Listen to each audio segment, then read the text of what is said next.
Donc là, en l'occurrence, c'est la banque qui va financer une grosse partie de l'opération, donc qui va prendre le plus de risques. C'est elle qui se rembourse en priorité. Et juste après, il y a les obligataires. Juste après, il y a les equity partners. Et après, à la toute fin, il y a les partenaires du deal. Donc, vous avez aussi ce qu'on appelle un waterfall en anglais, la cascade de remboursement prioritaire qui est très, très, très important. Parce qu'aujourd'hui, investir en private equity, il ne faut pas se voiler la face, c'est quelque chose qui est risqué à la base. C'est pour ça que chacun doit avoir aussi sa propre appréciation par rapport au risque. Et c'est pour ça qu'investir en private equity, ça doit être quelque chose qui vienne diversifier et booster vos revenus et que ça ne doit pas être quelque chose sur lequel vous allez mettre l'entièreté de votre capital. L'étude de deal, la due diligence, c'est vraiment la partie la plus importante sur le deal, au-delà bien sûr du partenaire et du check, c'est quelle est la véracité et la probabilité de succès du deal par rapport à sa probabilité d'échec. Ce qu'il faut prendre en considération, c'est comment on va s'assurer de minimiser le risque. Hello et bienvenue à toi dans le podcast La Bonne Fortune, l'émission qui te donne les clés pour prendre en main tes finances personnelles. Je suis Ismaël Bernus, un entrepreneur heureux et avec la bonne fortune, mes invités se livrent sans filtre pour te donner les connaissances et les outils qui te permettent dès aujourd'hui de passer à l'action pour que tu puisses investir selon tes envies, selon tes choix et tes objectifs. Alors vous êtes de plus en plus nombreux à partager cette émission et je vous en remercie pleinement. Alors si toi aussi tu es nouveau par ici, je t'invite à t'abonner en un clic à ce podcast et à continuer de poser toutes les questions sur les différents réseaux. Mes invités et moi-même nous ferons un plaisir d'y répondre. Et sans plus attendre, je te laisse découvrir ce nouvel épisode. Let's go! Aujourd'hui, sur le podcast de la Bonne Fortune, j'ai l'immense plaisir de recevoir Jean-Guillaume Deys, le cofondateur de Green Bull. On va parler investissement, private equity, club deal, en quel sens ça peut être intéressant de se regrouper pour investir à plusieurs ou entre amis. Salut Jean-Guillaume. Salut Ismaël, comment ça va ? Super, super. Bah, écoute, je te remercie d'être présent aujourd'hui. Ton emploi du temps est bien riche. Là, on fait donc forcément cette émission à distance. Là, tu es à Dubaï, si je dis pas de bêtises. Tout à fait, dans nos bureaux. Yes, dans les magnifiques bureaux de Green Bull.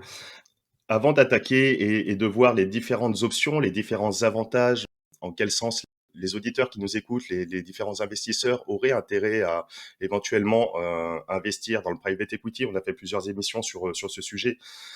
Est-ce que tu peux succinctement te présenter, présenter ton parcours un petit peu, nous dire qu'est-ce qui t'a amené à être aujourd'hui là où tu es et dans cette magnifique boîte qui est Green Bull? Bien sûr, alors bon, j'ai un parcours peut-être un peu atypique, mais il n'y a pas vraiment de parcours. Pour moi, tous les parcours sont atypiques. Donc moi, j'ai démarré en finance. Donc moi, je suis niçois, j'ai 33 ans, j'ai grandi à Nice, mais j'ai fait mes études au Canada. J'ai un bachelor en finance, donc j'ai eu la chance de faire des études à l'étranger.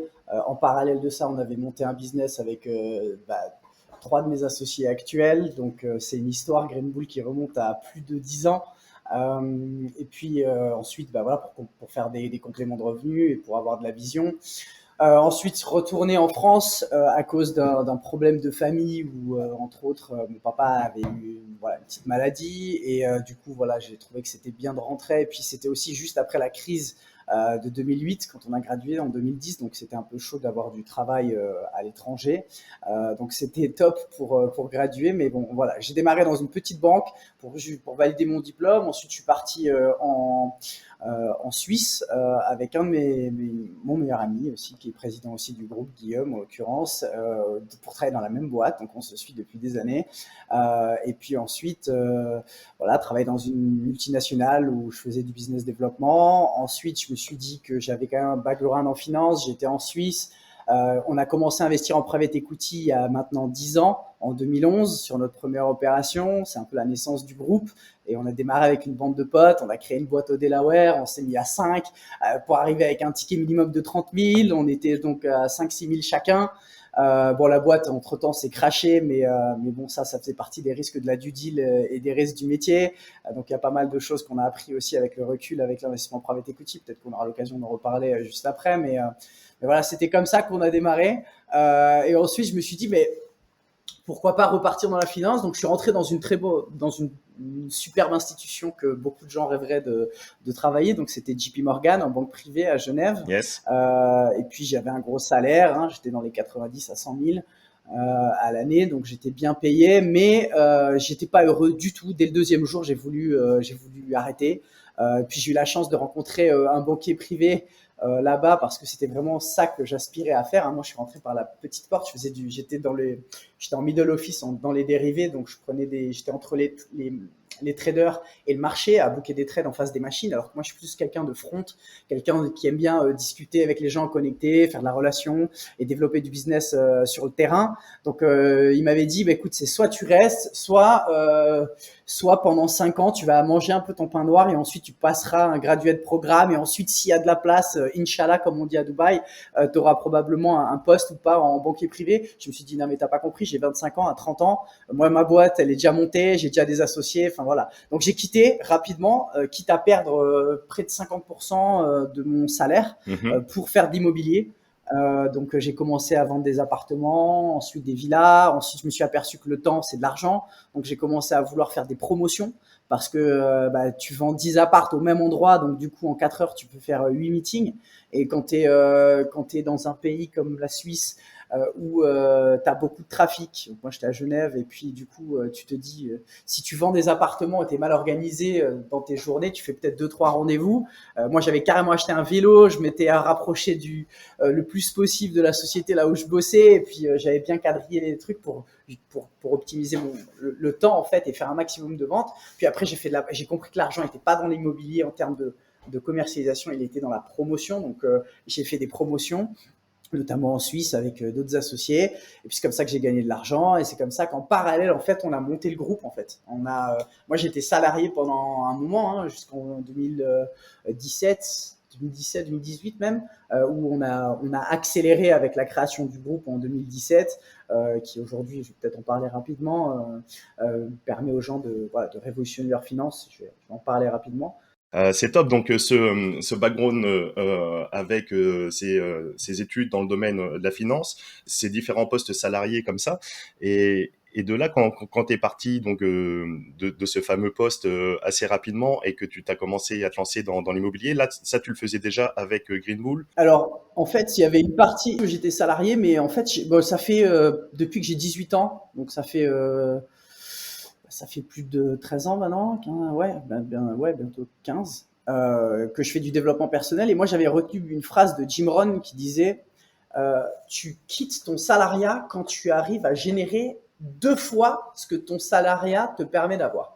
Et je suis arrivé à un moment où, en fait, je gagnais très bien ma vie, mais on avait des aspirations, des ambitions, on avait créé des choses qui étaient en train de se mettre en place avec les cofondateurs du groupe. Et j'étais un des derniers à les rejoindre à full time.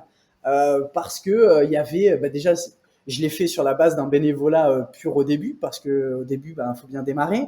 Donc j'étais content d'avoir le salaire et d'avoir une position au bout de 5 ans où je gagnais bien ma vie, puis j'ai été capable d'utiliser cet argent pour développer le business. Et quand j'ai vu que c'était critique, après j'ai dit non, on y va. Et ça a été un des meilleurs conseils. Et puis si on a certains auditeurs qui sont aussi dans cette même dynamique de est-ce que je quitte mon travail, est-ce que si, est-ce que là, moi j'envisage toujours qu'il faut prendre conscience qu'être entrepreneur, déjà, c'est pas fait pour tout le monde. On va parler d'investissement, bien sûr, mais l'entrepreneuriat, c'est quelque chose d'important. Et des fois, certaines personnes feraient mieux de rester salariés et d'avoir une activité en parallèle qui génère des compléments de revenus, qui permet à ces gens-là de s'éclater. Moi, j'avais vraiment maximisé tout. J'allais au boulot après peut-être 5 heures par semaine, parce que j'avais des clients qui venaient, c'était devenu le fun. Et alors, quand tu développes ton business et que tu kiffes tellement ce que tu fais, moi, j'ai jamais vraiment travaillé, en fait. Pour moi, le travail, c'est vivre. Yes. Merci pour cette introduction. Et c'est vrai que, en effet, là, on voit qu'il y a une vague même de démissions suite au coronavirus. C'est un terme là aux États-Unis, tous ceux qui démissionnent, des millions de personnes. En France aussi, il y a beaucoup de personnes qui se posent des questions, comme tu le soulignes. Et en effet, il est peut-être intéressant d'un point de vue vraiment personnel de se poser les bonnes questions.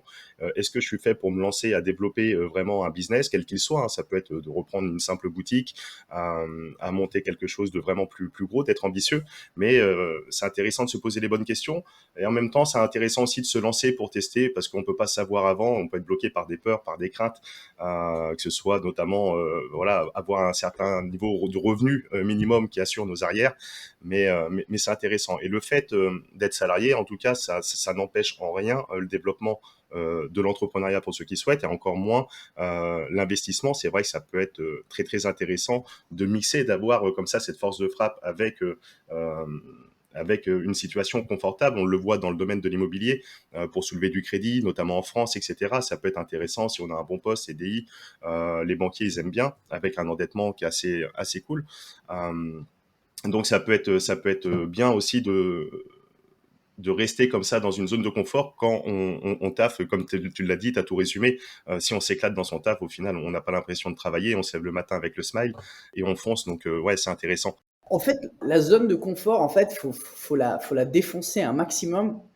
Pendant même que tu es salarié, alors moi j'étais salarié, mais j'avais des commissions, donc j'avais l'impression d'être en fait juste sous la chapeaude d'une société, d'une structure qui me permettait d'avoir des revenus quasi illimités, parce que ça dépendait du nombre de ventes que je faisais. Donc comme j'étais à la commission, j'avais un salaire plus une commission. Ce que je veux dire, c'est qu'il faut de toute façon sortir de sa zone de confort. C'est-à-dire celui qui pense qu'il va rester salarié en mode zone de confort et d'un coup il va être entrepreneur et miraculeusement il va y aller, ça va être compliqué. Ce qu'il faut, c'est défoncer sa zone de confort en tant que salarié ou avec des perspectives de développement, prendre peut-être monter un nouveau business en parallèle, etc. et maximiser cette partie-là pour après ensuite faire le move. Ce que je veux dire, c'est que être entrepreneur, il y a beaucoup de sociétés qui fail. Il y en a beaucoup qui fail pour plein de raisons.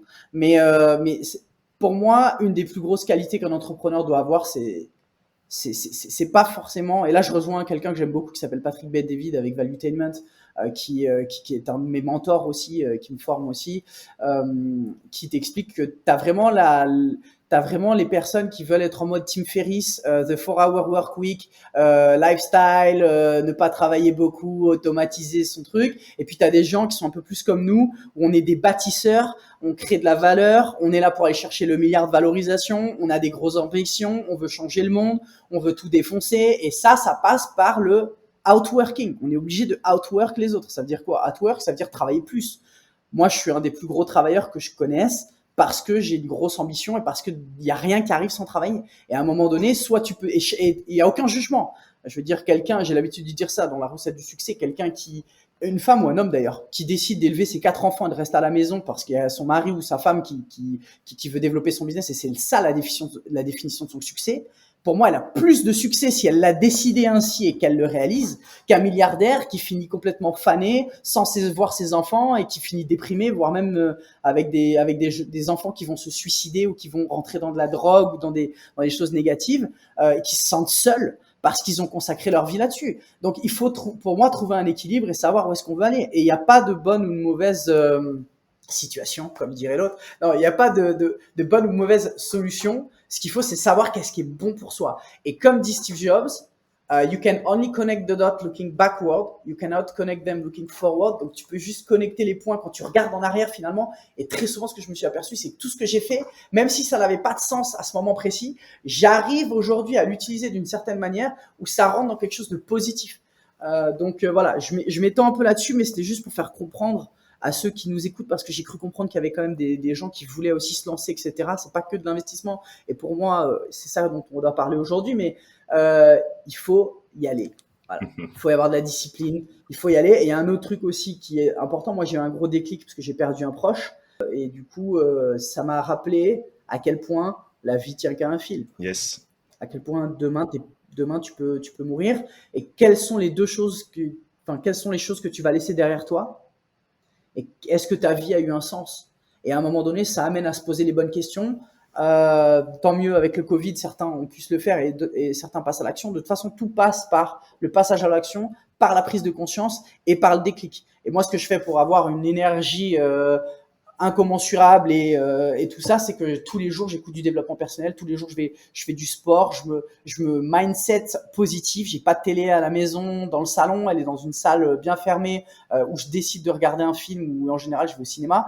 Mais ce que je veux dire, c'est qu'il faut prendre conscience des sacrifices. Voilà. Bon, bref, je divague, mais la partie mindset, tu m'as demandé d'en parler. Pour moi, elle est hyper importante dans tout ce qu'on fait, et il faut pas se voiler la face. Il faut faut se mettre dans les conditions de vouloir réussir. Top, merci Jean-Guillaume pour tout ça. On aura senti vraiment cette énergie, cette volonté de travail et en tout cas de se poser les questions, de faire les choses en conscience de ce qu'on a envie. Ce qui explique un petit peu le résultat un petit peu de Green Bull aujourd'hui. Et après, on ira vraiment sur l'investissement, Club Deal, pourquoi c'est assez intéressant de rentrer en private equity par ce type de moyens. Mais pour celles et ceux qui nous écoutent, qui connaissent pas un petit peu Green Bull, donc aujourd'hui c'est quand même un groupe qui détient plusieurs marques, plusieurs sociétés, où vous êtes, si je dis pas de bêtises, six fondateurs. Est-ce que tu peux dire en quelques secondes décrire un petit peu ce groupe et les activités que vous y faites? Volontiers. Green Bull, déjà, green, c'est la couleur du dollar. Bull, sur les marchés financiers, ça veut dire un marché haussier. Donc, Green Bull, c'est une métaphore, pour dire faire de l'argent.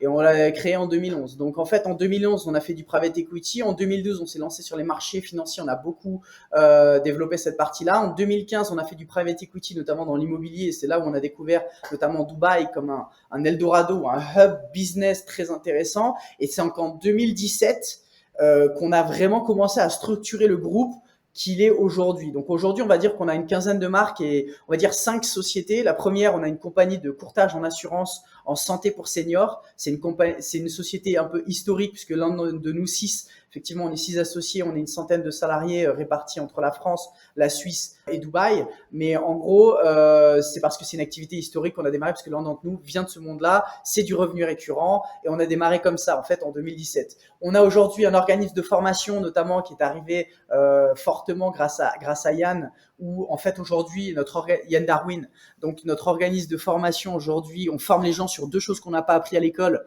comment investir et comment entreprendre.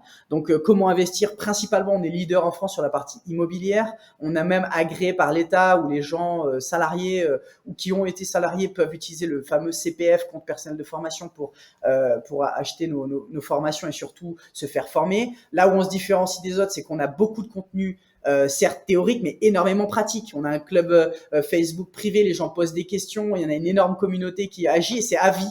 Donc les modules évoluent tout le temps et on apprend tout le temps. Il y a une communauté, il y a des gens qui s'entraident, des gens qui font du business ensemble. Enfin, voilà, donc ça c'est investissement. Donc assurance numéro 2, formation immobilier et formation entrepreneuriat, comment monter sa boîte, comment développer, comment trouver les bonnes idées, etc. Donc tout ça c'est quelque chose qu'on est en train de démocratiser à travers Green Bull Campus. Ensuite, nous avons Green Bull Services et Green Bull Technology. Donc, on est axé sur à Dubaï, où on est sur tout ce qui est marché financier. En 3 étapes, on a la partie formation, comment se constitue un portefeuille boursier long terme, principe de la diversification. On a une formation notamment partenaire avec eToro, qui est financée par eToro, où vous pouvez du coup ne pas la payer si vous déposez un montant et que cet argent, vous pouvez l'utiliser pour faire ce que vous voulez. Et puis, on s'est aperçu que les gens, finalement, ils veulent du clé en main. Donc, on a en fait...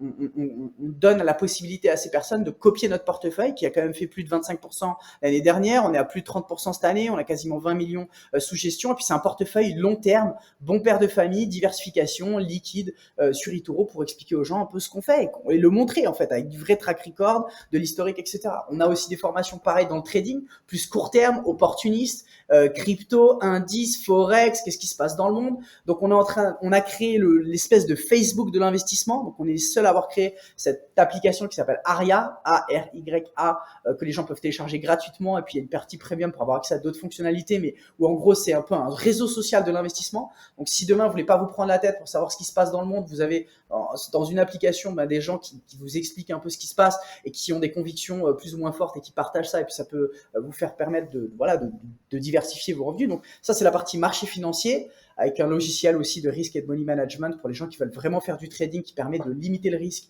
Parce qu'on est beaucoup dans limiter le risque et maximiser les rendements. Et ça, je vais en reparler plus tard. Donc, assurance, formation IMO, formation entrepreneuriat, marché financier long terme, marché financier court terme, donc liquide. Et le quatrième, c'est 99% de mon temps, c'est myclubdeal.com, qui est en fait notre plateforme où on va sélectionner des deals hyper rentables, hyper sécurisants à notre communauté d'investisseurs. Déjà, on les sélectionne pour nous parce qu'on n'est pas un broker, c'est-à-dire qu'on n'est pas quelqu'un qui va faire la publicité d'autres deals. Dans tous les deals qu'on sélectionne, on investit nous-mêmes. Et en fait, ça permet à nos membres de diversifier en investissant en private equity. Donc, je vais en parler après My Club Deal, ça va être le focus. Et la 5e société, c'est notre société d'investissement en Suisse où on prend, nous, des positions et on investit. Donc, Green Bull, en fait, notre mission, c'est de devenir d'ici 2030 le leader mondial des finances personnelles. Voilà, c'est notre volonté. Pourquoi? Parce qu'aujourd'hui, il y a un gap, il y a un écart significatif entre les personnes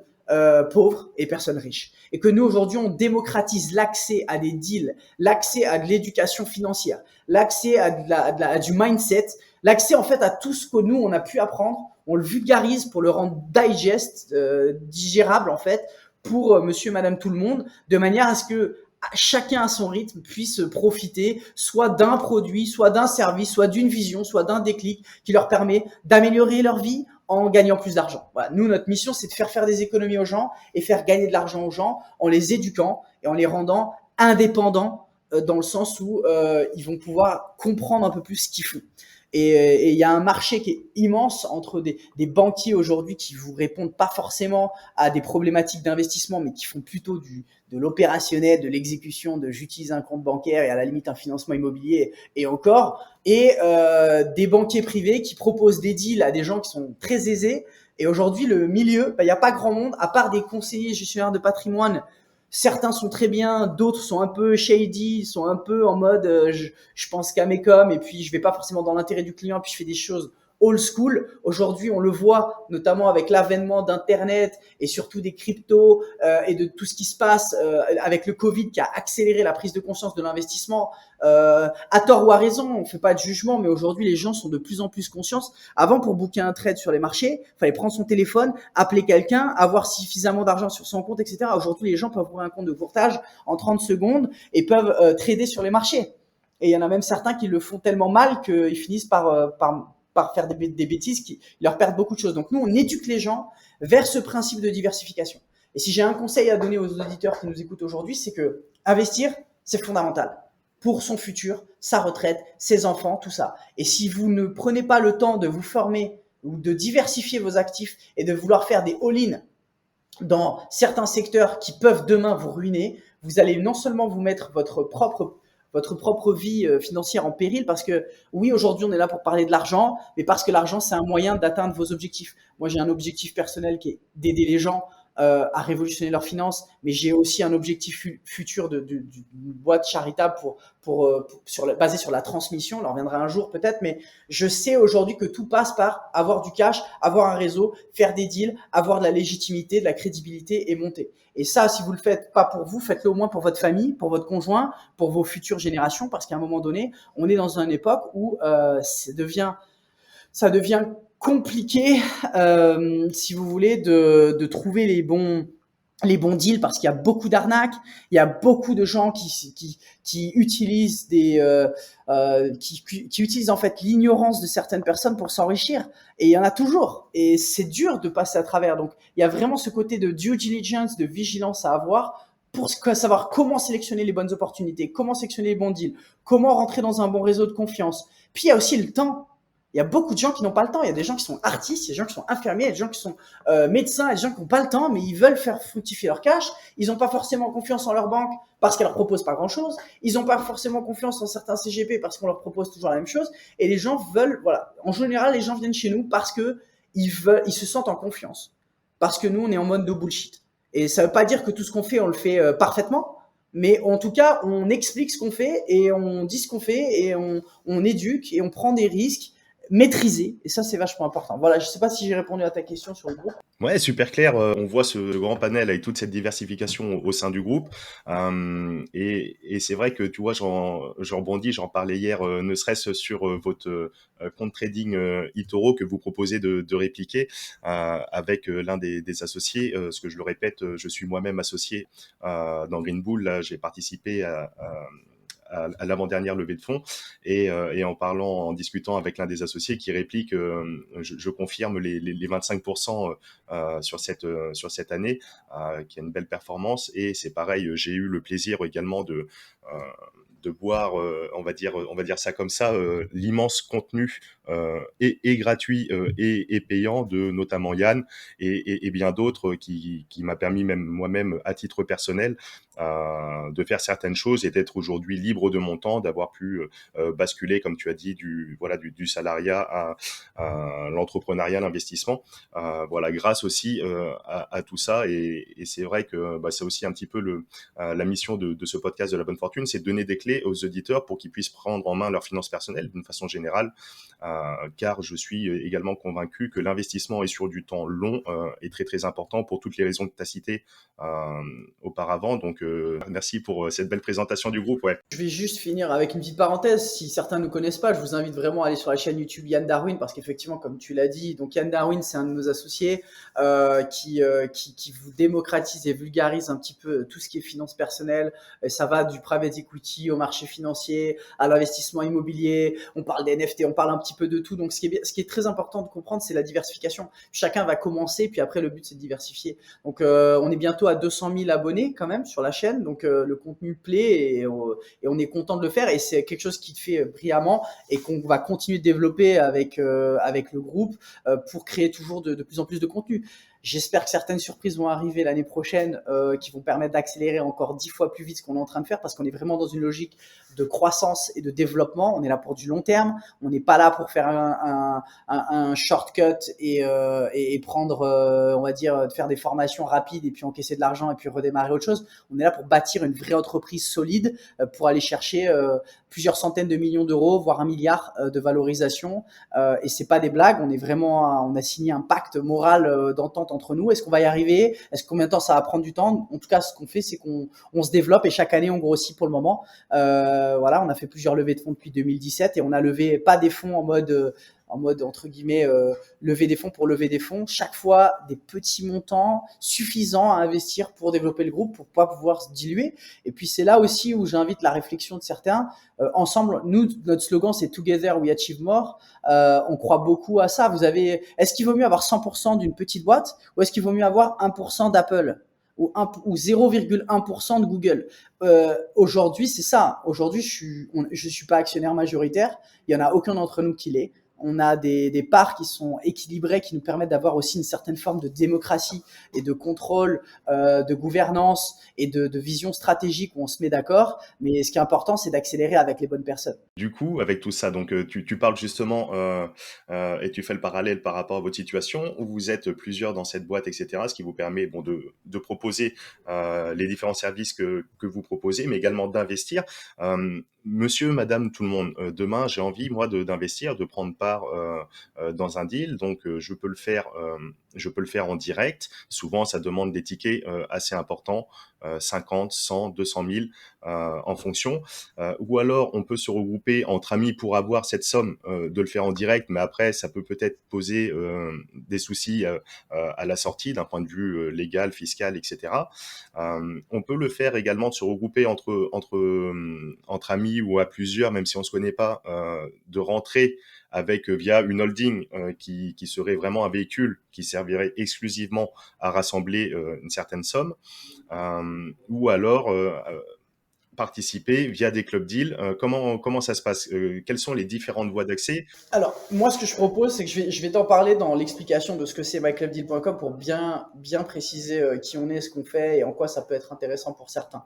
La première des choses, myclubdeal.com est né d'une demande, de multiples demandes de nos propres clients qui voulaient s'associer avec nous dans des opérations. Étant donné que nous, c'est ce qu'on fait pour vivre, entre autres, investir, il y en a beaucoup de nos clients, parce qu'on forme quand même des centaines de milliers de personnes qui nous ont dit quand est-ce que je peux investir avec toi, etc. Donc, on s'est posé des questions, on a commencé avec un premier deal. Et puis, en fait, on a démarré le club l'année dernière. On devait être peut-être 1500 personnes qui étaient inscrites. Aujourd'hui, on est plus de 7000 membres. Et ça va vraiment du boulanger au notaire, au banquier privé. Enfin, je veux dire, on a de tout, à la santé, aux IT, peu importe le niveau des mécaniciens, on a de tout. On a des personnes qui veulent investir à partir de 10 000 euros. C'est pour rentrer dans les club deals aujourd'hui. Donc, c'est quand même un investissement en private equity. Mais en gros, donc voilà. Donc, myclubdeal, c'est quoi? C'est né de la demande de notre communauté de gens qui voulaient co-investir avec nous. Donc, nous, on cherche des projets, on investit. Et de temps en temps, on propose, voire même de plus en plus systématiquement, on propose à certains de nos membres d'investir, de co-investir s'ils le souhaitent. Et on est aujourd'hui à travers une plateforme qui s'appelle EquiSafe, qui elle est conseillée en investissement participatif, qui nous permet en fait d'avoir jusqu'à 8 millions d'euros par véhicule d'investissement, parce qu'en fait il a fallu se structurer. On a démarré, on était une dizaine, une centaine, et puis après on s'est aperçu que pour des questions de gestion et de volume, il fallait trouver des solutions. Donc c'est ce qu'on a mis en place. Et aujourd'hui, vous pouvez tout simplement investir directement dans un club deal à partir de 10 000 euros, donc dans un véhicule d'investissement qui lui va investir dans des projets, on va en parler. Et il y a deux manières de le faire. Soit vous avez un ticket suffisamment important, donc certains deals c'est 1 million d'euros, vous pouvez investir 1 million d'euros tout seul. Soit vous avez certains deals, c'est à partir de 100 000 euros, il faut être un investisseur qualifié entre autres, et vous investissez en direct les 100 000 euros dans ce véhicule d'investissement qui va lui-même investir dans le projet. Soit vous pouvez investir à partir de 10 000 euros, et là tout ce qu'on fait en fait, c'est que vous vous regroupez en tant qu'investisseur. Il y a la création d'une société qui est amortie par le nombre d'investisseurs. En général, c'est une centaine d'investisseurs par véhicule. À partir de 10 000 euros, ça fait déjà 1 million. Puis le ticket moyen est environ de 15 000 euros pour vous donner un ordre d'idée. Donc, en gros, on arrive à 2 millions d'euros. Puis ces 2 millions d'euros permettent à une centaine d'investisseurs d'investir là où un ticket, par exemple, est d'1 million d'euros dans des deals qui les dépassent. Alors, quel est l'intérêt de le faire? Déjà, c'est de pouvoir se positionner sur des deals qui sont plus gros, de diversifier l'investissement et aussi de diversifier son risque, parce qu'il y a plusieurs personnes qui rentrent en ligne de compte. Mais ça, après, chacun s'organise comme il le veut. Donc, My Club Deal, c'est quoi en fait? On gère des deals et des membres. Donc, les types de deals qu'on a, c'est du private equity. Ça veut dire quoi? C'est du non coté. Donc, ça peut être des deals qui vont être… Donc, un deal, c'est quoi? C'est un projet d'investissement. Et donc, un club deal, ça veut dire que il y a plusieurs personnes qui investissent dans un deal. Pour la petite partie sémantique. Donc, les types de deals, ça peut être sur un sous-jacent. Donc, un sous-jacent, c'est quoi? Ça veut dire l'industrie, si vous voulez, qui est liée. Donc, ça peut être sur de l'immobilier ou ça peut être dans des sociétés. Là, on a des exemples. On va investir dans des data centers pour du minage. On va en reparler après. Je vais vous donner 2-3 exemples de certains de nos deals. Mais voilà, on a plusieurs types de deals là-dedans. Alors, on a plusieurs types de membres, comme je vous disais. Ça va vraiment donc de la personne qui a 10 000 euros et puis qui peut avoir un modeste salaire. On a aussi des fonctionnaires, des hauts fonctionnaires, des gendarmes, des policiers, des militaires. On a de tout. Et ça va jusqu'à des gens qui sont des high net worth individuals, c'est-à-dire des gens qui ont des plus gros montants, qui peuvent investir à partir de 100 000, 500 000, 1 million. On a aussi certains family office qui peuvent investir des dizaines de millions d'euros avec nous, c'est le cas. Et on a aussi des hedge funds. On commence à avoir des fonds d'investissement et certaines personnes qui peuvent investir des tickets à plusieurs dizaines, voire centaines de millions d'euros. C'est quelque chose qu'on fait. Donc, c'est vraiment très large. Alors, nous, notre pari, c'est de démocratiser pour expliquer un peu ce qu'on fait. Et puis, il y a un phénomène d'apprentissage. Donc, là où on se différencie d'autres plateformes, parce qu'il y a, vous allez me dire, mais en fait, c'est du crowdfunding, c'est pas tout à fait, en fait. Parce que dans du crowdfunding, quand vous investissez dans des plateformes, déjà, vous avez en général un investissement sous forme de dette. Ça veut dire quoi? Ça veut dire que vous connaissez pas forcément le projet, vous achetez un rendement. Vous savez pas forcément ce qui va se passer, vous n'êtes pas actionnaire dans le deal, vous n'avez pas une part d'equity qu'on appelle l'equity, donc private equity, donc c'est l'action en fait qui est privée dans un deal, à la différence d'une equity publique qui serait les marchés financiers sur les marchés cotés. Et en fait, donc du crowdfunding, donc nous à la différence du crowdfunding, c'est que vous êtes actionnaire dans les deals très souvent. Ce qui vous permet d'avoir des revenus qui sont beaucoup plus importants. On target des rendements annualisés, ce qu'on appelle IRR, d'environ 15% minimum. Et les horizons de temps en général en private equity, c'est environ 7 à 10 ans. On investit, c'est illiquide parce qu'on investit dans un deal, par exemple, une société qui se développe en venture capitaliste, c'est-à-dire qu'elle démarre, elle fait ce qu'on appelle une seed ou une série A, elle a un potentiel avec peut-être quelques ventes, etc. Elle fait pas forcément de rendement, de chiffre d'affaires, et puis après elle va se développer. Donc ils cherchent des fonds pour se développer, pour ensuite éventuellement un jour se coter ou avoir d'autres fonds qui vont investir et qui vont permettre de monter la valorisation de la boîte. Et au bout de 7 à 10 ans, vous vendez vos parts qui vous permettent de faire 1 fois 2, 1 fois 3, 1 fois X sur votre cash. L'inconvénient du private equity, c'est que beaucoup de boîtes se cassent la figure quand on investit au tout début. Donc, ça veut dire qu'on est potentiellement à risque beaucoup sur les sociétés, surtout en fonction des due diligence, en fonction de tout ça. Donc, c'est quelque chose à la base risqué, mais c'est quelque chose qui offre des rendements qui sont très intéressants. Comment nous, on se diversifie, c'est que déjà, donc non seulement vous êtes actionnaire, donc vous avez des rendements qui sont plus élevés, mais nous, le nerf de la guerre, c'est les garanties. C'est la sécurité de l'investissement. C'est qu'est-ce qu'on va gagner en contrepartie de qu'est-ce qu'on va avoir comme sûreté. Tu peux donner un exemple d'un deal que vous avez financé là récemment? Je vais vous donner un exemple de la foncière, par exemple. Là, on était sur un projet qui était hyper intéressant, qui nous vient via un partenaire fonds d'investissement, où en gros, c'est une société qui a été valorisée à plusieurs centaines de millions d'euros, on va dire 250 millions d'euros de valeur nette. Et cette société, elle a souffert du Covid et elle cherchait à avoir du financement pour continuer de se développer, payer ses dettes, etc. Et donc, du coup, il y a eu un partenaire qui a fait un deal avec eux pour leur apporter du financement. Et aujourd'hui, on a fait un deal avec ce partenaire où ils nous ont proposé du 20% en 12 mois collatérisé à 260%. Alors, qu'est-ce que ça signifie? En fait, le 20% en 12 mois, c'était une obligation. Donc là, c'est vrai qu'il n'y a pas d'action direct d'equity, mais c'est une obligation de la société de rembourser les 20% avec l'investissement qui est fait au bout de 12 mois. Mais alors là où c'est hyper intéressant, c'est qu'ils mettaient en garantie les actions de la société qui détient des actifs. Il y a plusieurs centaines de biens immobiliers, pignons sur rue, actifs tangibles, qui mettaient en garantie pour couvrir et l'investissement et les intérêts. Donc tout ça, c'est fait par des avocats contractuels, etc. Et là, on est donc du coup en train de faire un investissement à 20% sur 12 mois. Et si jamais au bout de 12 mois, on n'a pas le retour sur investissement et que c'est liquide, on a des actions de cette société qui détient de l'actif. Et ouais, donc là, c'était sur un système obligataire donc de dette pour le coup, mais par contre avec des rendements quand même extrêmement importants. Tu parles de 20%. Exactement. Et avec un risque maîtrisé, avec ces actions qui viennent en garantie au cas où. En plus, l'obligation en plus a un droit légal supérieur en termes de remboursement en cas de problème, etc. En plus, donc tout ça fait que donc vous, sur votre due diligence, c'était un risque où tu parlais tout à l'heure du risque minime et du rendement élevé, où le but de l'investisseur, c'est ça, c'est de trouver des choses avec une asymétrie entre justement, souvent on dit, pour avoir du rendement, il faut aller sur des choses peut-être risquées. Et justement, tout le jeu de l'investisseur, c'est de trouver l'inverse, de trouver quelque chose de assez safe, assez sécurisé, et d'aller chercher le maximum de rendement par rapport à ça, et de trouver une certaine asymétrie entre tout ça. Et donc là, sur ce deal-là, Exactement. en quelque sorte, ça revient un peu à ce que tu disais, donc ce risque maîtrisé, mais avec quand même un rendement, donc encore une fois, oui, à 20% pour le coup, sur 12 mois, donc en plus avec un cash, entre guillemets, Rapide. donc assez liquide, rapide, donc oui, c'est assez intéressant. C'est ça. Et ça, c'était un des exemples récents un peu atypiques. Je vais vous donner un autre pourquoi on est différent d'autres. Et encore une fois, le but, c'est que c'est très bien d'investir en crowdfunding et d'avoir du 8%, du 6%. Il n'y a pas de sujet. Mais nous, on est là pour faire du 15% à l'année. Parce qu'en fait, au final, c'est le même deal. Vous investissez de l'argent. Nous, on aime bien aller chercher plus d'alpha et donc de proposer ça, donc plus de cash. Je vais vous donner un autre exemple.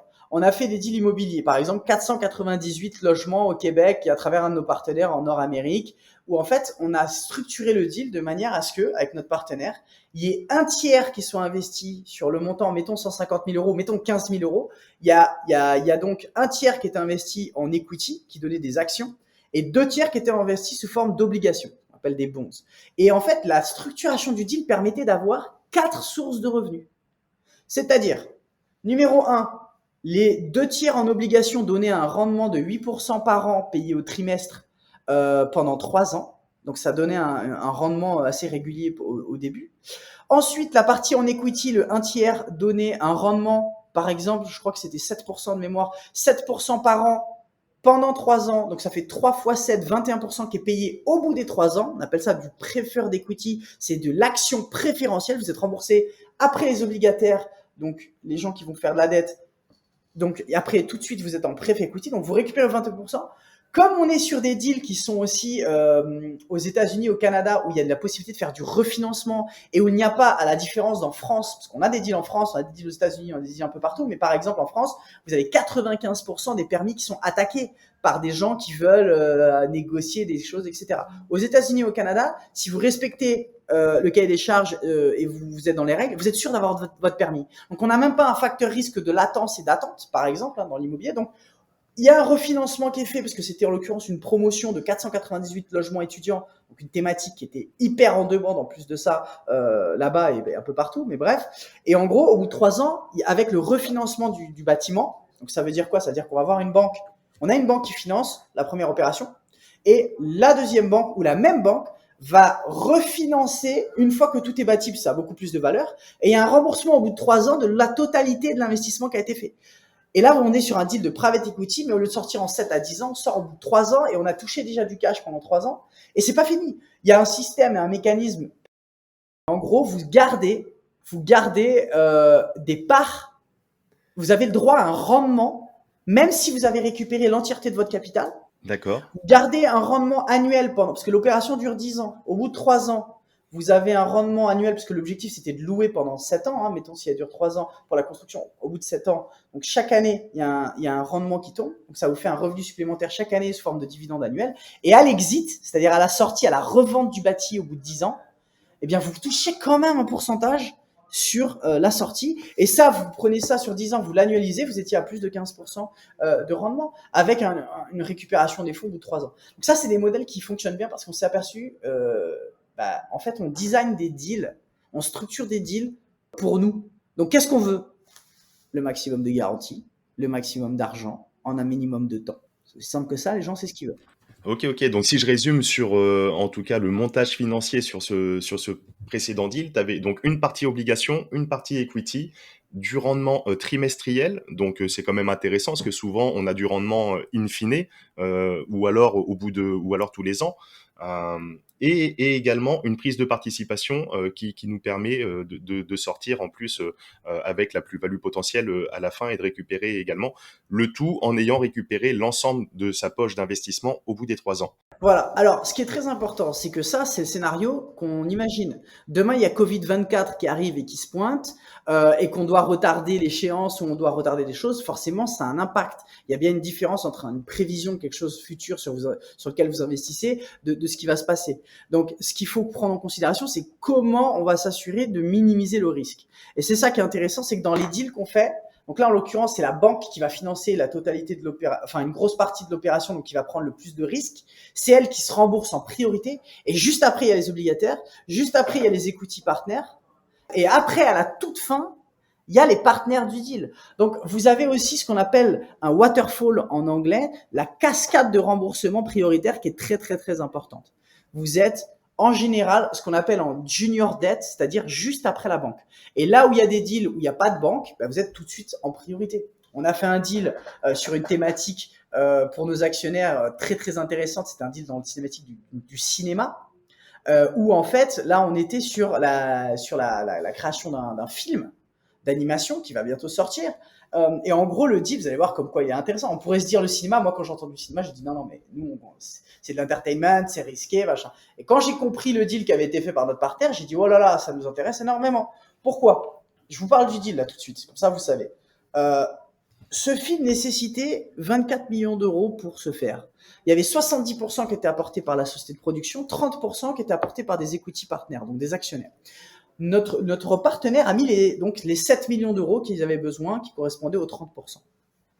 Sauf que nous, on lui a dit, mais laisse-nous une petite poche. On a récupéré 3,5 millions, 3,7 millions. On lui a dit, ça nous intéresse. Et en fait, qu'est-ce qui s'est passé? Ce qui se passe, c'est que le deal, c'était le suivant.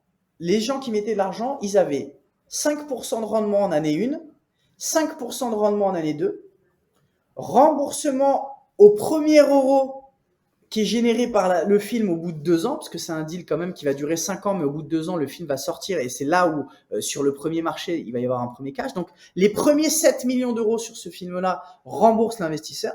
Et ensuite, il y a le partage des commissions avec les fameux 30% de participation sur l'equity. Et en gros, ça vous donnait un rendement de 268% targeté sur un scénario où ils vont faire leurs fameux 100 millions d'euros de revenus sur le film. Sachant qu'ils l'ont déjà fait sur d'autres films, il n'y a pas de raison qu'ils ne le fassent pas. Mais, encore une fois, worst case scénario, le film est un flop total, personne se pointe, c'est catastrophique. Déjà, vous êtes sûr que les premiers 7 millions, c'est remboursé pour vous. Et en garantie, ils avaient demandé à ce que le catalogue de royalties, des films précédents, parce que c'est des gens qui ils sont là depuis des années, 1990 et plus, qui du coup ont déjà des revenus. Et ben il était mis en garantie pour couvrir les fameux 7 millions d'euros. Et en plus, ils avaient négocié le fait qu'ils voulaient récupérer en tout cas 100% de retour sur investissement. C'est-à-dire qu'il y a 7 millions qui est prêté, le minimum qu'il fallait récupérer, c'était 14 millions. Donc il y a les 7 premiers millions qui sont là, et les autres 7 millions, eh bien, ils étaient compensés par ce catalogue qui a été valorisé dans les 7 millions d'euros par un organisme qui fait ça et qui génère entre 400 000 et 800 000 euros par an de cash flow. Ça veut dire quoi? Ça veut dire que si le film c'est un flop, vous êtes remboursé non seulement en priorité, mais en plus vous avez un catalogue qui vous assure la récupération de vos fonds plus des intérêts.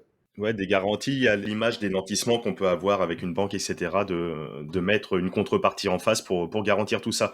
Donc on sent chez toi, chez vous, cette maîtrise, cette volonté en tout cas de maîtriser le risque. C'est le fondamental. Ça ne veut pas dire qu'un jour, il ne va pas y avoir un deal qui potentiellement va avoir des problèmes. Et c'est dans ce cas de figure où on essaie de mitiger ce risque.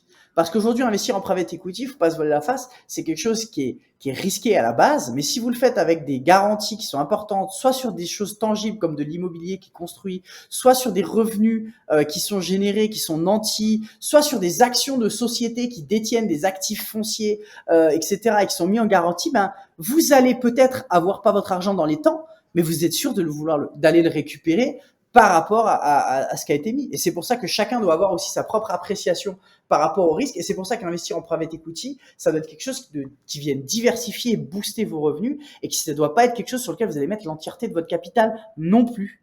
C'est quelque chose qu'on fait en plus, on diversifie. Exactement, ne serait-ce par rapport à ce que tu rappelais, notamment dans certains deals, l'illiquidité qui fait que sur une démarche de diversification peut-être intelligente ou pas, mais en tout cas, moi, la vision que j'en ai, c'est intéressant d'avoir de l'immobilier qui structure, du private equity qui va venir booster le rendement, mais également, pourquoi pas, du marché financier qui permet une certaine liquidité et de retrouver son cash assez facilement. Il a simplement appuyé sur le bouton pour récupérer si demain, je sais pas, on a besoin de s'acheter une voiture, changer la chaudière, payer un voyage, etc. Voilà, on a au moins une poche disponible et c'est intéressant aussi en ce sens. Aujourd'hui, vous arrivez à construire, à proposer ces deals du fait d'intervenir à plusieurs, du fait d'aller chercher des fonds comme ça et de pouvoir se réunir avec des centaines de milliers d'euros, des millions d'euros. C'est ce qui permet d'avoir accès à des deals comme ça qui, en tout cas, sur le papier, ont l'air plus qu'intéressants. C'est la force d'investir à plusieurs, de se regrouper, encore une fois? Oui, alors avant de répondre à cette question, je voulais préciser une chose. Yann et Guillaume ont fait une vidéo qui est gratuite sur YouTube qui montre, qui s'appelle Prime. Vous pouvez aller voir sur YouTube, hein, on a plus d'1,8 million, je crois, de vues. C'est une vidéo qui a très très bien marché où en fait on vous donne accès à un fichier Excel gratuitement à la fin de la vidéo de formation et on vous montre l'exemple de 3 types d'investisseurs qui sont différents. On a un profil d'un investisseur qui n'investit pas ou très peu dans un actif. On a un profil, donc ça c'est Jean-Jacques. On a un profil comme Kevin qui investit mais un petit peu, et on a un profil comme Bradley qui lui investit, diversifie, et on vous montre la puissance de la diversification dans différentes classes d'actifs. Donc classe d'actifs, ça veut dire quoi? Ça veut dire différentes industries, différentes façons d'investir. Donc par exemple l'immobilier, le private equity, les marchés financiers à court terme, les marchés financiers à long terme. Et en fait, on vous montre avec l'effet cumulé et les différentes poches que vous pouvez allouer sur votre cash que vous avez tous les mois en répartissant, mais en fait la différence phénoménale de cash à la fin. Et je vous invite vraiment à regarder cette vidéo pour prendre conscience du fait que chaque jour, chaque mois qui passe, si on n'investit pas son argent, déjà par rapport à l'inflation, on est en perte, mais en plus de ça, plutôt que d'argent l'argent dans la banque, et ben en fait, vous êtes en train de perdre littéralement beaucoup de pouvoir d'achat. Et ça, c'est quelque chose qu'on doit réaliser en allouant bien sûr chacun son niveau de risque et chacun le montant qui est nécessaire à allouer en IMO, en marché financier, en private equity. On doit démarrer aussi quelque part, mais après l'idée c'est de diversifier. Donc voilà, c'était juste ce que je voulais préciser. Et donc pour répondre à ta question, aujourd'hui, il y a effectivement une force. La force de nos partenaires, elle est très importante parce qu'on est hyper sélectif sur les deals qu'on sélectionne. Je veux dire, aujourd'hui, ça, c'est primordial. On veut que les partenaires mettent eux-mêmes de l'argent sur la table. Donc, tous nos partenaires sont des investisseurs dans les deals. On n'a pas de gens qui nous ramènent des deals et eux, ils mettent pas d'argent. Donc ça, c'est hyper important. Ou s'ils mettent pas d'argent, ils prennent des garanties sur leur tête ou des garanties solidaires ou des choses qui font que si le projet se passe mal, bah, c'est encore pire pour eux.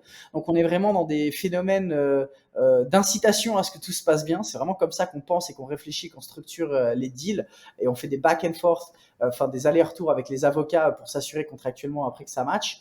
Et donc effectivement, investir à plusieurs, ça permet de diversifier, ça permet aussi de vous permettre de vous positionner sur des deals qui sont plus gros.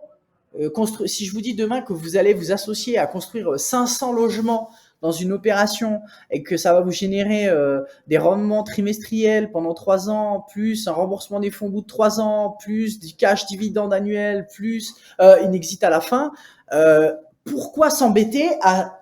Et c'est ça aussi, c'est un gain de temps en fait. Parce qu'on n'a pas forcément le temps d'aller structurer les bonnes choses, etc. Et puis si on y réfléchit 2 minutes, quelqu'un qui veut... Comment ça se passe? Aujourd'hui, vous avez remarqué que plus l'objet est petit, plus c'est cher. Pourquoi? Parce qu'il y a beaucoup de gens qui peuvent l'acheter. Plus les objets sont grands, moins il y a de monde qui peuvent se positionner dessus.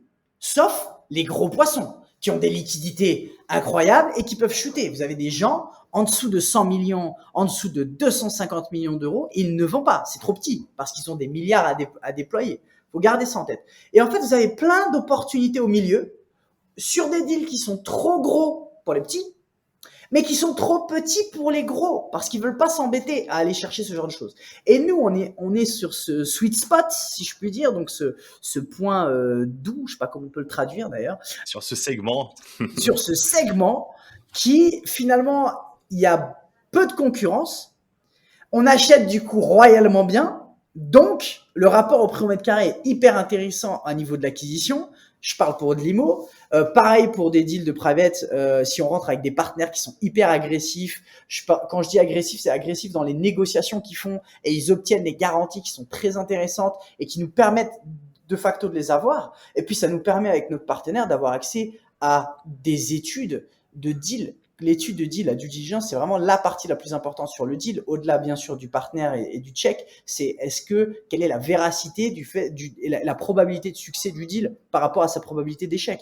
Dans chaque fois, on se met vraiment dans un scénario noir. Donc, c'est vrai que c'est hyper intéressant et c'est comme ça qu'on arrive à proposer des rendements. C'est parce qu'il y a moins de monde sur ces segments-là. Super intéressant. C'est vrai que, allez, pour faire le parallèle avec l'immobilier classique en direct, il y a beaucoup plus de monde qui va se positionner sur le petit studio, etc., qui va être accessible, plutôt que sur un immeuble de rapport qui va être mix peut-être avec du commercial, etc., etc.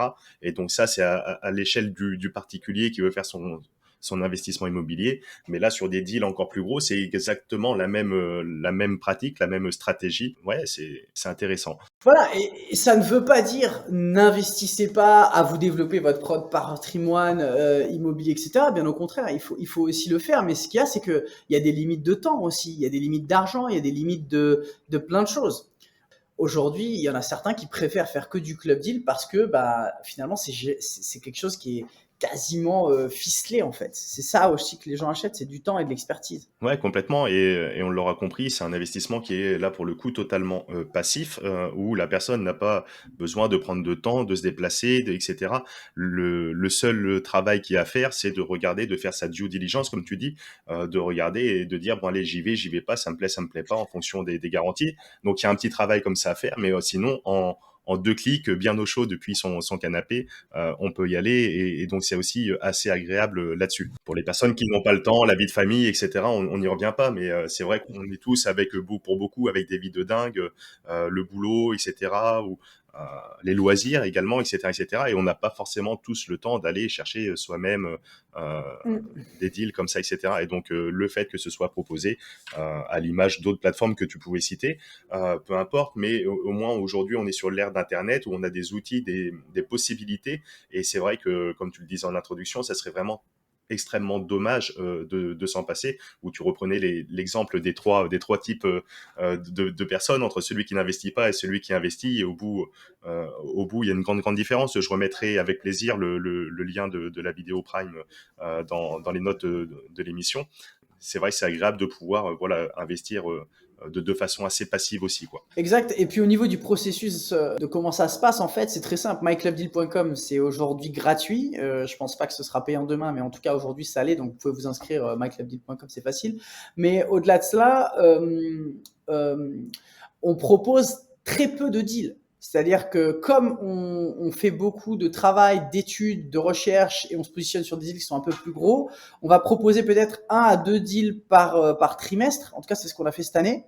L'année prochaine, mon but, c'est peut-être de faire soit des plus gros deals, soit d'en proposer peut-être un par mois, mais ça dépend parce qu'il faut après les suivre, etc. Donc, on n'est pas dans une logique de quantité, on est vraiment dans une logique de qualité et à monter en puissance parce qu'avec plus de 7000 membres, on a une potentiel d'investissement d'environ 300-350 millions d'euros quand même en potentiel de ce que ça représente. Et puis pas tout le monde c'est le bon timing, des gens des fois ratent les choses, mais ce qui est important c'est que quand nous on envoie un email, en fait on envoie un email quand vous êtes inscrit sur le prochain deal, on vous dit il va y avoir un Zoom de présentation. Je vous encourage fortement à venir au live parce que le dernier deal a frustré beaucoup de gens parce qu'en 24 heures on avait levé les 5 millions d'euros qui était prévu par rapport à ça, qui était la poche. On a eu plus de 2 millions et quelques d'euros en attente et en liste d'attente, parce qu'on a toujours une liste d'attente, il y a toujours des gens des fois qui, vous voyez, donc on a cette partie-là, mais en gros c'est parti extrêmement vite et notre but c'est que dans un live, après c'est fini, on passe à autre chose et le but c'est qu'on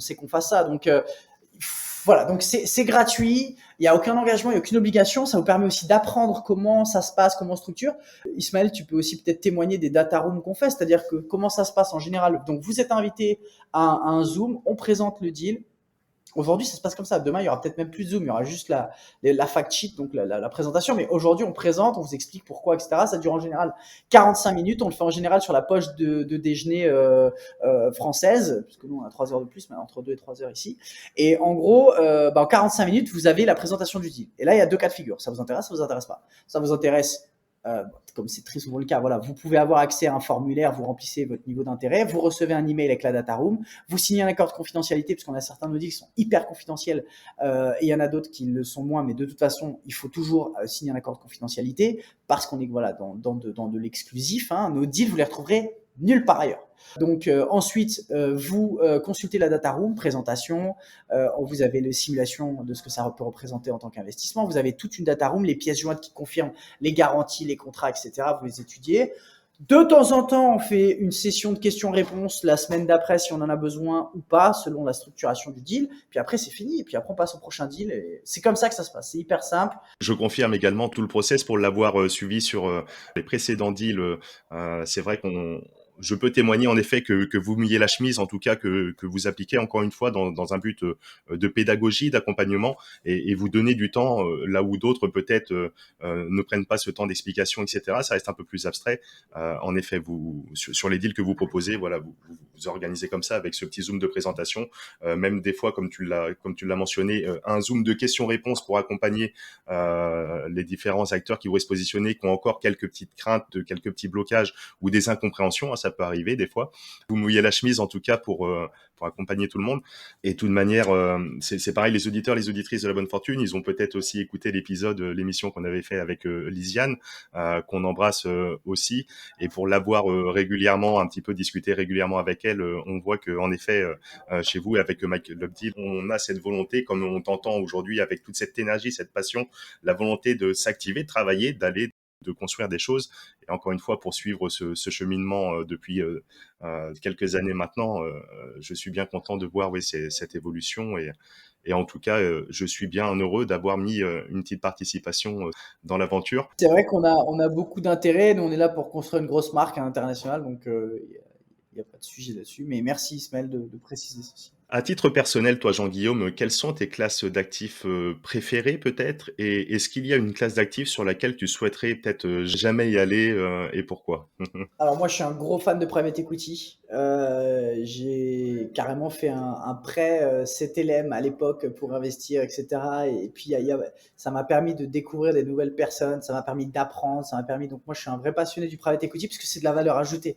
En fait, ce qui s'est passé, c'est que en tant qu'entrepreneur, quand vous montez votre boîte, vous êtes forcément privé. Et quand vous allez voir un institut financier ou des partenaires pour lever des fonds, et vous dites, moi j'ai besoin de 100 000 euros pour réaliser, ça peut être n'importe quoi, dans votre idée, etc. Vous pouvez avoir de la vision, voilà, sur plein de choses. La banque vous dit, pose 100 000 euros et moi je te prête 100 000 euros. Et là tu lui dis, non mais t'as pas compris là. Moi je te demande de m'aider dans mon business en tant qu'entrepreneur parce que je vais faire de l'argent, je vais faire du cash, je suis motivé, c'est mon idée. On va construire une équipe, on va tout faire et puis toi-même, tu vas être content, banquier, parce que moi, je vais te donner de l'argent à placer si tu me fais confiance. Ah non, non, mais nous, voilà. Donc, le private equity est une classe d'actifs qui, pour moi, est un compromis entre du soutien de l'économie. Alors, on peut investir en private equity dans de l'immobilier pour faire de l'argent, etc. Mais quand je parle et puis de l'immobilier, là, on est en train de construire des résidences étudiantes. Moi, j'étais ravi de faire ce projet parce que j'ai souffert de vivre dans des résidences étudiantes qui étaient pourries, qui étaient dégueulasses, qui étaient machin. Donc, on participe à l'amélioration aussi du développement de la vie des gens, des étudiants. Faut pas oublier d'où on vient non plus. Là, on est sur un projet multigénérationnel. Moi, j'ai eu mes 2 grands-parents, malheureusement, qui nous ont quittés. J'ai une grand-mère qui est partie en maison. C'est des ghettos pour personnes âgées. Ça te donne envie de mourir. Et tu comprends pourquoi, des fois, l'espérance de vie, elle est à la fin. Et on devrait préserver nos seniors. Donc là, quand on est sur un dossier de multigénérationnel qui nous viennent d'idées de Scandinavie, où vous allez avoir une mixité entre des personnes seniors, des personnes donc un peu plus âgées, avec certaines chambres médicalisées, mais vous avez toutes des familles qui vivent là-bas, etc. Avec un concept, là, on a trouvé un concept qui va être financé à 95% sur 50 ans, à moins de 2% par un organisme étatique, en l'occurrence au Canada, avec un de nos partenaires. On travaille dessus. Il y a que 5 millions d'equity sur un projet à 100 millions à sortir. Voilà, on a d'autres choses. Je vais pas tout vous dire, mais en gros, on est sur un projet multigénérationnel. Ça va améliorer le quotidien des personnes âgées. Ça va améliorer plein de choses. Donc, même dans l'immobilier, vous trouvez quelque chose comme ça. Mais pour revenir à mon point, quand on crée de la valeur, quand on monte une boîte, quand on a l'objectif de disrupter certains marchés, d'améliorer le quotidien des gens et tout, on crée de la valeur. Et sans private equity, comment on fait?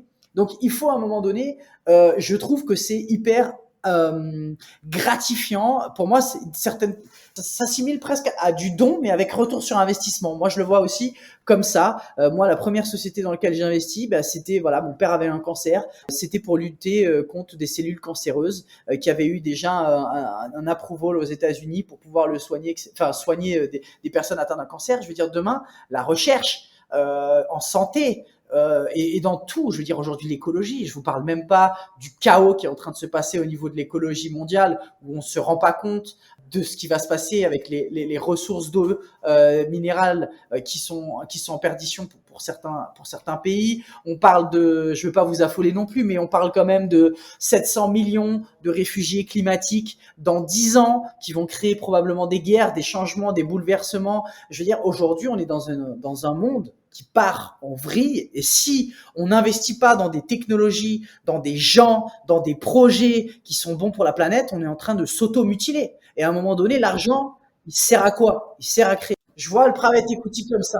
Ça permet d'investir avec du sens, chose que j'aime bien dire sur l'émission. Il est intéressant ça reprend tes propos liminaires, hein, c'est de le faire en conscience, ce qui est bon pour soi, et en tout cas de donner du sens à ce qu'on fait. Et donc le private equity, c'est une manière comme ça d'investir avec du sens. J'aime bien ton petit parallèle, c'est comme un don avec un retour sur investissement. C'est plutôt intéressant comme vision. Donc le private equity, est-ce qu'à l'inverse, tu as une classe d'actifs sur laquelle tu penses ne jamais y mettre les pieds? C'est une bonne question. Je ne pense pas, à part certains pour des raisons éthiques. Au début, par exemple, quand il y a eu tout ce qui était au niveau du cannabis et tout ça, moi, je suis pas un gros fan pour avoir vu certaines personnes de mon entourage être très affectées par des drogues, etc. Même si aujourd'hui, je trouve qu'il y a des effets bénéfiques et je me suis renseigné et j'ai appris et j'ai vu que c'était une claque d'actifs qui était beaucoup plus intéressante. Mais à la base, j'étais complètement réfractaire et fermé sur le principe. Mais aujourd'hui, donc du coup, celle-ci pour moi aujourd'hui, je pense que ça peut être aussi un objet de diversification. Je pense qu'il y a du futur dans certaines cryptos, mais le problème de certaines cryptos, c'est que moi, je suis très bullish sur les crypto-monnaies, sur la blockchain en général, etc. Je pense mais bon, il va y avoir un nettoyage à faire. Le problème de certaines cryptos, c'est que bon, déjà, il y a eu beaucoup d'engouement sur des ICO avec des fake coins ou avec des choses comme ça. Moi, je suis un entrepreneur et j'aime que les choses soient tangibles derrière et j'aime que ce soit backé par quelque chose de tangible. Là aujourd'hui, je parlais avec quelqu'un sur la blockchain qui est en train de développer quelque chose qui est backé sur du silver. donc de l'argent. Aujourd'hui, la monnaie est censée être baquée sur l'or, mais c'est pas le cas des réserves fédérales, de tout ce qui s'est passé. On imprime de l'argent à ne plus savoir. Enfin voilà, il y a un sujet un peu presque politique, donc je vais pas trop rentrer dans le détail, mais je dirais qu'il faut investir dans des choses qui derrière ont quand même de la valeur. On parle beaucoup d'NFT. NFT, je trouve ça hyper intéressant sur le concept où on monétise la création de valeur d'objets physiques ou même digital, qui permettent aux gens d'avoir en fait une participation sur quelque chose qui va leur permettre, si on croit au projet, de s'accroître en valeur et potentiellement de le revendre demain. Moi, je suis très dans la diversification. J'essaie de réfléchir. Moi, je crois beaucoup au tout ce qui est investissement dans l'eau, investissement dans les ressources énergétiques. Euh, voilà, l'or, je parle dans des mining ou des choses comme ça. Des fois, si jamais ça a suscité beaucoup de problèmes avec beaucoup d'enfants qui travaillent, machin, etc. J'ai jamais été très fan, mais il y a des belles sociétés qui font aussi des bonnes choses. Donc, je dirais que sur le principe, pas trop. Si ça touche pas à la morale, voilà. Je pense que pour moi, il faut être un peu investi partout, mais pas trop non plus, parce que si vous investissez dans 100 milliards de choses, à un moment donné, trop de diversification tue la diversification. J'ai un livre qui est magnifique, que j'adore, de Ray Dalio, qui s'appelle Principles, qui est un bon livre, où il explique les limites aussi de la diversification. Et ça, c'est quelque chose dont on parle pas assez, à mon sens. Du coup, lui, il parle d'avoir un certain nombre, au-delà d'un certain montant, c'est compliqué. Donc, pour moi, il faut avoir un portefeuille boursier long terme. Si on veut s'amuser à faire du court terme aussi pour avoir ça avec des outils de gestion de risque, etc., comme nous on a avec Aria, je vous dirais, on est les premiers consommateurs de nos propres produits. Hein. Donc ça, c'est bien. Investir dans de l'immobilier pour détenir du physique, c'est bien. Mais où va le monde parce que voilà, aujourd'hui, vous pouvez investir dans de l'immobilier à travers des club deals, c'est aussi un bien de diversification. Investir dans des boîtes qu'on croit, enfin voilà, je pense que j'ai répondu à ta question. La curiosité et voilà de donner encore une fois du sens et que ce soit tangible, qu'il y ait une utilité derrière. On sent ça, c'est super intéressant. Pour finir, écoute Jean-Guillaume, parce que ça fait une bonne heure qu'on est ensemble, je te remercie encore une fois pour ta dispo. J'aurais tout de suite deux questions. La première, je demande à chaque invité qui vient sur le podcast de la bonne fortune s'il a une petite citation, un petit mantra, une petite citation coup de cœur qu'il aime se répéter. Est-ce que tu peux nous la partager et nous expliquer un petit peu pourquoi? La deuxième question qui viendra par la suite, quel était, toi, tu parlais de déclic quand tu t'es lancé dans le domaine de l'investissement d'une façon générale. Quel était ce déclic et quel était ton meilleur investissement? J'ai beaucoup de citations qui m'entourent, mais quand tu me poses la question comme ça, il y en a une que j'adore. C'est une phrase de Confucius qui dit Who he say he can and who he say he can't are both usually right. Donc celui qui dit qu'il peut et celui qui dit qu'il peut pas ont très souvent tous les deux raison. Et ça c'est vraiment une question de mindset. Pour moi, ça reflète vraiment celui qui se condamne tout seul à ne pas le faire parce qu'il dit j'y arrive pas, je peux pas, j'ai pas le temps, j'ai pas l'argent, j'ai pas ci, j'ai pas ça. Et du coup, clairement, tu le feras pas. Et il y a celui qui se dit, je peux le faire, j'ai le temps, je trouve le temps. Parce que la vérité, c'est qu'on a tous 24 heures dans une journée. La vérité, c'est que si on analyse le monde aujourd'hui, vous prenez les milliardaires, vous prenez les centaines de millionnaires, les dizaines de millionnaires, les milliers, les pauvres et les gens qui galèrent vraiment. On a tous 24 heures dans une journée et on a suffisamment de recul pour s'apercevoir que c'est pas d'où tu viens, ton background, ton sexe, ta couleur de peau, enfin tout ça, ça paraît un peu bateau, mais quand on réalise, moi ça a été un déclic majeur. C'est le jour où j'ai réalisé qu'on a tous 24 heures dans une journée. Et pourtant, il y a des gens qui ont 2 boîtes, qui ont des milliers de salariés, 4 enfants à la maison, des trucs à gérer, des problèmes. Et plus vous montez, plus les problèmes deviennent de plus en plus gros à gérer. Et à un moment donné, tu te dis que pour moi, on a tous nos problèmes. Il faut arrêter de penser que c'est que pour les autres. Et on se crée son futur. Donc pour moi, cette citation, c'est un rappel constant de tu peux tout faire. C'est une ouverture du mindset. Et c'est pareil, je sais que personnellement, ça me fait hérisser le poil quand j'entends « j'ai pas le temps ». Parce que ça veut rien dire, avoir le temps. Il y a personne qui a le temps. On a tous, comme tu dis, 24 heures dans la journée. Donc quand j'entends ça, j'ai pas le temps, ça sous-entend j'ai pas pris le temps, ou alors j'ai pas l'envie, ou j'étais dans la capacité de, peu importe. Mais le j'ai pas le temps, ça veut absolument, à mon sens, rien dire. Et c'est une des expressions qui m'hérisse le plus le poil. C'est vrai, et même moi, je me reprends à le dire, à le faire, parce qu'on est des êtres humains, parce qu'on est faible. Et parce que on doit se rappeler, parce que des jours on n'a pas envie de se lever, parce que des jours on est fatigué, parce que voilà, des fois il y a des fois où on mange pas, il y a des fois où je mange pas parce qu'il faut que j'aille dans un event, il y a des fois où on enchaîne tellement de trucs que et voilà, c'est du sacrifice. Donc t'as pas le temps, mais en fait ça dépend en fait, parce qu'il y en a qui décident de manger, il y en a qui décident de pas manger, il y en a qui décident d'aller faire du sport le matin une demi-heure avant d'aller bosser, il y en a qui décident de lire une heure avant de se coucher, il y en a qui donc c'est qu'une question de priorité et faut pas se voiler la face et de prise de décision par rapport à ça. Et ça m'arrive aussi un jour, et des fois je me dis putain mais non, c'est pas j'ai pas le temps, c'est je prends pas le temps. Et des fois les personnes le reprennent parce qu'on est voilà, on est des êtres humains et on est là pour progresser. Donc voilà, ça c'était par rapport à ça et je suis d'accord avec toi. La deuxième c'était quoi? C'était ton déclic d'investissement et ou alors ton meilleur investissement que tu aies pu faire jusqu'à aujourd'hui. Déclic d'investissement, ça a été le livre Rich Dad Poor Dad, Père riche, Père pauvre, que j'ai lu 2 fois. Moi, j'ai des troubles d'attention et de l'hyperactivité. J'ai très très peu fini les livres que j'ai commencés. Mais il y en a un que j'ai lu 2 fois, c'est lui, et c'est lui qui m'a fait prendre conscience de l'investissement et de développer un système avec le fameux quadrant de l'employé, le small business, le big business owner et l'investisseur. Et ça a été un gros déclic. Jim Rohn a été un gros déclic parce que grâce à lui, j'ai acheté mon premier appartement et mon deuxième. En fait, c'est un mix des deux qui m'ont permis de commencer comme ça l'investissement. Donc, ça a été sur un premier appartement qui m'a coûté de l'argent parce que je voulais acheter pour acheter. J'étais pas assez mature à l'époque. Et j'ai noté les 16 leçons qu'il fallait que j'en retienne et j'ai acheté mon deuxième appartement en même temps en s'assurant que ces 16 points rouges devenaient des points verts et c'est là où j'ai rattrapé l'argent et avoir gagné beaucoup plus et c'est là où je me suis refait donc voilà, donc ça a été un investissement. Maintenant mon meilleur investissement c'est 2 choses, je dirais l'investissement en développement personnel, en soi, en temps, en heures passées de formation à traîner mon cerveau, à apprendre, à lire, à me former aussi dans des événements, des conférences, etc. Nous, on a donné des conférences qui s'appellent notamment le BIF, le Business Investment Financial Festival, voilà, Business Immobilier Finance Festival qu'on aimerait refaire, j'espère un jour, parce que ce genre d'événement, ça ouvre voilà, le cerveau. Moi, je suis parti aux États-Unis, j'ai marché sur le feu avec Anthony Robbins pendant 2 fois, j'ai amené ma femme là-bas pour qu'elle prenne de la vision aussi sur pas mal de choses. Donc, je dirais l'investissement en développement personnel parce que ça crée l'ouverture du reste. Et pour moi, c'est un investissement qui découle sur l'investissement financier parce que ça se fait qui tu es, comment tu penses, comment tu réfléchis, comment tu abordes les choses. Et du coup, ça se voit dans ta manière de parler, dans plein de choses. Donc, je dirais que c'est ça le numéro 1.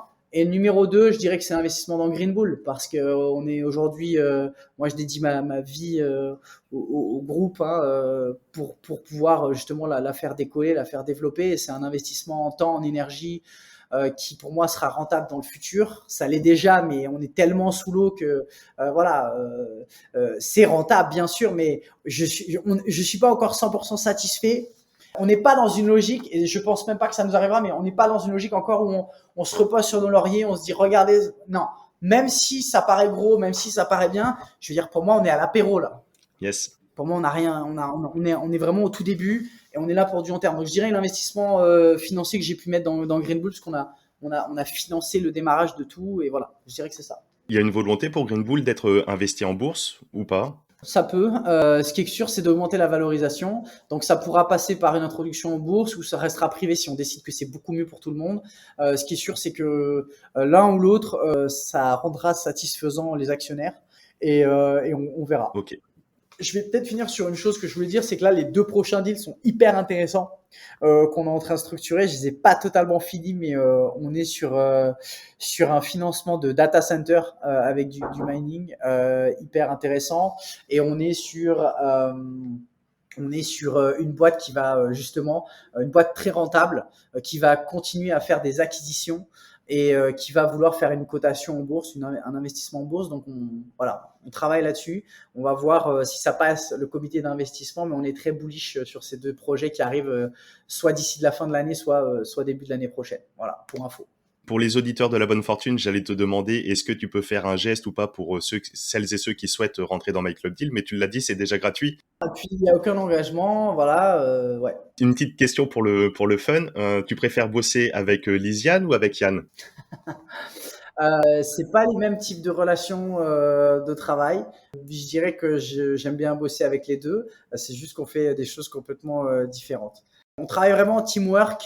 avec les deux. Avec Yann, ça va plus être sur valider les deals, ça va plus être sur challenger le pourquoi on fait ce deal-là et pas un autre. Donc ça se fight beaucoup. Pourquoi ? Parce qu'il a ses arguments, j'ai les miens. Donc c'est le cerveau collectif et on se bat là-dessus, mais c'est constructif. Avec Lysiane, on est plus dans comment on va faire en sorte de satisfaire tout le monde, comment on va faire en sorte de scaler le groupe, de le développer. Avec Lysiane, voilà, c'est plus le soutien, le support du développement du groupe. Donc c'est deux ambiances complètement différentes. Moi, j'aime bosser avec les deux. Ben merci, tu as bien répondu à cette petite question piège.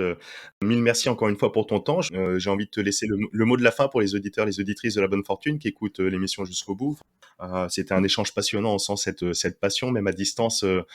C'est cool, ça donne la pêche, ça va donner la pêche à celles et ceux qui nous écoutent, à n'en pas douter. Et écoute, je te laisse le mot de la fin pour conclure cette émission, Jean-Guillaume. Un mot de la fin, d'un point de vue mindset, je pense que c'est la base de tout et je pense qu'il faut travailler dessus et travailler sur soi en investissement personnel, c'est hyper important. Il faut bien comprendre d'un point de vue investissement le principe de diversification. Il faut pas hésiter à prendre un rendez-vous avec soi-même parce qu'il y en a très peu qui le font. Au final, on passe notre vie à prendre des rendez-vous et à subir le calendrier des autres et très peu de personnes prennent vraiment le temps de se poser sur leur agenda, leur investissement, leur fichier Excel. Même moi, je le fais pas assez comparé à d'autres associés qui sont beaucoup plus diligents là-dessus, mais ça ne veut pas dire qu'il faut pas le faire. Donc je vous le dis, posez-vous. Si vous êtes satisfait de vos finances, continuez d'essayer de voir comment vous allez pouvoir générer plus de cash. Si vous n'êtes pas satisfait, il faut vous poser les bonnes questions, il faut se poser, faut couper les dépenses. Ça veut pas dire d'être radin, au contraire, ça veut juste dire de faire attention aux choses que vous ne voyez pas, que vous pouvez améliorer et optimiser. Ça passe par là aussi, gagner plus d'argent.